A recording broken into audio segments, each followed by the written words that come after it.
Cricket খেলাটা হলো একটা ভদ্র মানুষের খেলা।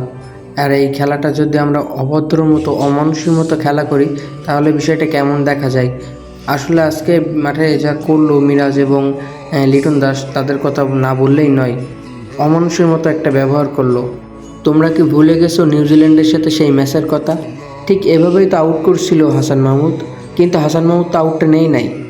এটাই তো প্রমাণিত করে দেয় যে ক্রিকেট খেলাটা আসলে একটা ভদ্র মানুষের খেলা। কিন্তু না, তোমরা আজকে যে সালমান আলীর সাথে যে ব্যবহারটা করলে না, এটা তো পাকিস্তান আজীবন মনে রাখবে।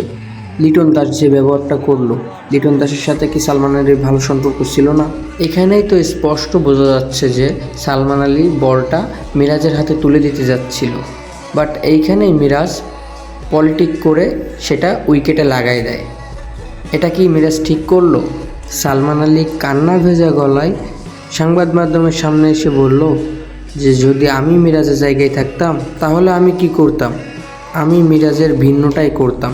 তাহলে এইখানেই বোঝা যায় যে সালমান আলী কতটা নির্দোষ এবং মিরাজ কতটা দোষী।